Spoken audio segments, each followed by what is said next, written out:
Hi, and welcome to Rude the Reformer, where I'm going to do my best to get you to understand and to think about reforming the political system away from the disastrous two-party system. We can change it, but you have to believe we can. So, the basics are in this book. I hope you'll consider it. Political Cocaine: How America Got Hooked on the Two-Party System and How to Intervene. If you Google Political Cocaine by Art Rude, there's several options that will come up. The ebook is just the best value. And I like it because you can read it on your smartphone. You end up waiting someplace, make use of the time.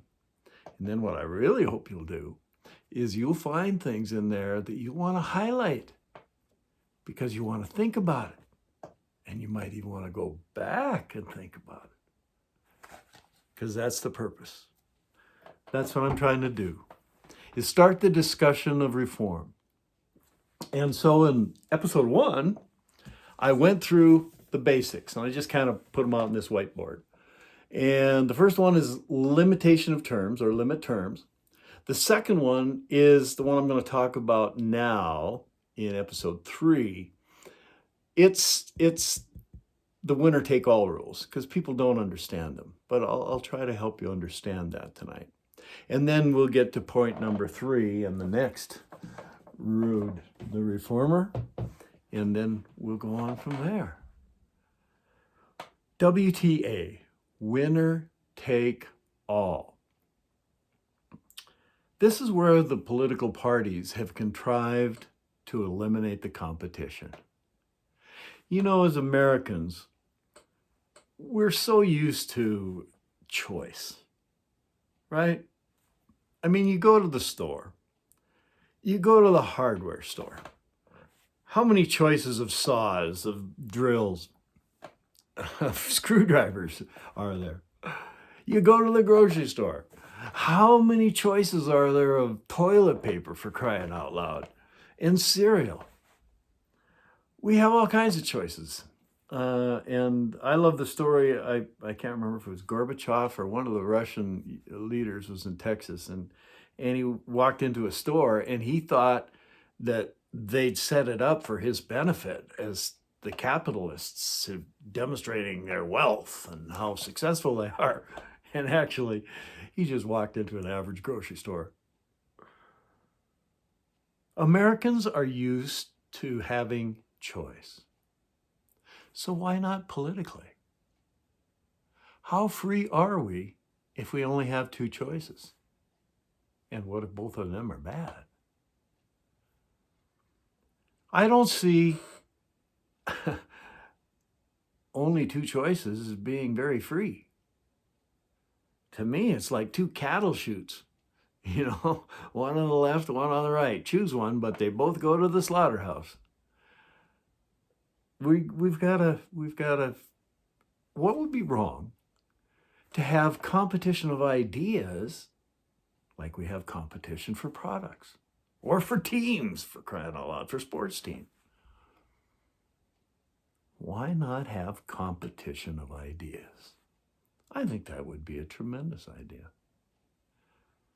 But now imagine if you went to your store, your favorite grocery store, and next time you went, the shelves were full, but you only had 2 choices for cereal. You could eat shredded wheat or Rice Krispies. Shredded wheat or Rice Krispies. That's it. Why? Because those 2 companies had made sure the others couldn't get the shelf space. They win, but we lose choice. That's exactly what's happened with the political parties. They eliminated the competition. In 1992, Ross Perot got 1/5 of the votes. I was one of them. He said, there's a giant sucking sound, and this free trade is going to suck away all the jobs. He was right.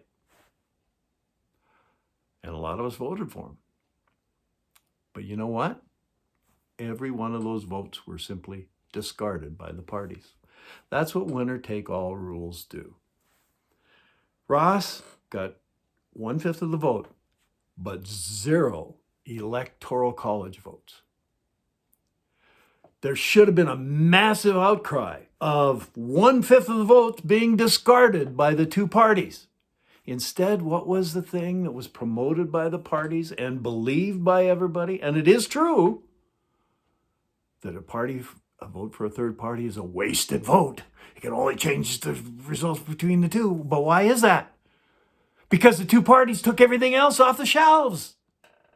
They made them not competitive.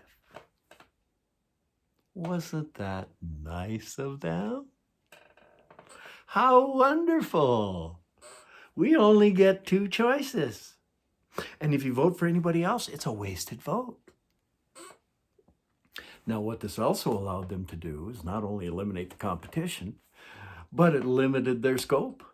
Because now all you have to get is 51% in a state. And so the states that they know are constantly Democrat or constantly Republican a majority, they write them off as being blue states and red states. And there's only a few battleground states. Oh my. How sad. Shouldn't every American vote count? I think so. You see, what happened was, after the Constitution, the Electoral College was set up so that each district elected their own elector. So when states have multiple districts, some states, like in the Midwest, some of them only have 3 votes. But even in those cases, there would be 3 distinct districts. So candidates would have to campaign directly to the people in order to win those districts. But winner take all, now it's the entire state. And so now you get a majority in the entire state. Now you reap all the benefits. And the little guy's out of luck. Because what are the chances that a third party could get 51% in any of the states? I'd say pretty slim. But if it was back the way it was after the Constitution was initiated and before the political parties came in, unfortunately, so many people are under the misconception we've always had political parties. Nope. Constitution was in 1787. The first political party was formed for the election of 1800. That's 13 years we were lucky enough to get away without having to put up with political parties. And that would be my first choice. Do you know that we could actually, if enough of us got together, it is possible, we could outlaw the political parties because they have no constitutional rights. The Constitution makes no provision for them, yet we allow them to run our government for us. I like to think about that one because I think the people should run the people's government. Of the people, by the people, for the people. Remember that old lady? Thank you, Mr. Lincoln. Yeah, that's what I believe. That's what it should be. And so winner-take-all rules have to be done away with.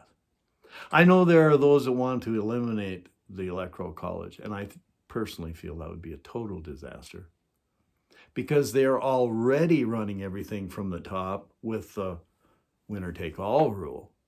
How much more are they going to run everything when it's just a popular vote nationwide? Can you imagine? They would be controlling everything with massive media control. I don't know about you, but I'm not very much in favor of government run from the top. of the political elites of both parties determining where we should go. I think it should be the people. So I'd like you to think about that. But eventually, after you've thought about it, I hope you'll choose to act. Because if enough of us would get together with our neighbors and discuss and learn and then act, it wouldn't be that hard. But we'd have to have a lot of people involved. So I really hope you'll share the word. I hope you'll enjoy the discussion. I hope that you enjoy this little program, and I hope it stimulated your thoughts. Get a few of them little synapses to fire. Because we got to think of something different.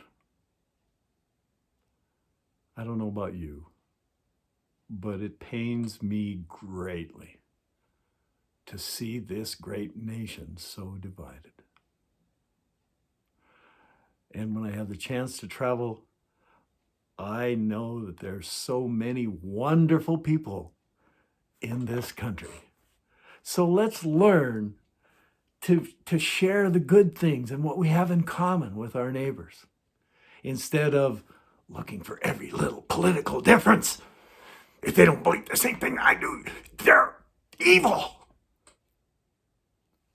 Relax, man, relax. Let's learn to talk to one another, and let's learn to be neighbors once again. So I hope you'll Google Political Cocaine by Art Rude. But even more than that, I hope that you will have a tremendous day, and that you might think about some things you just hadn't thought much about before. And maybe even talk to somebody else. Not all millennials are lazy.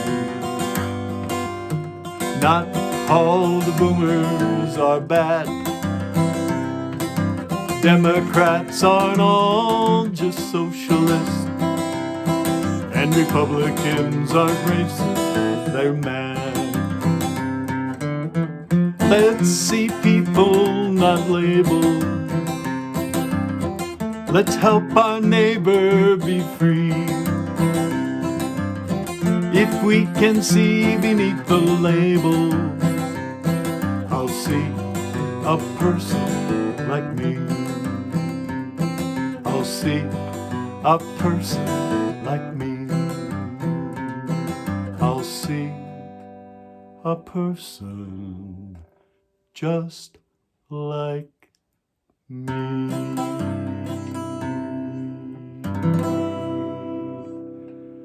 Have a super day.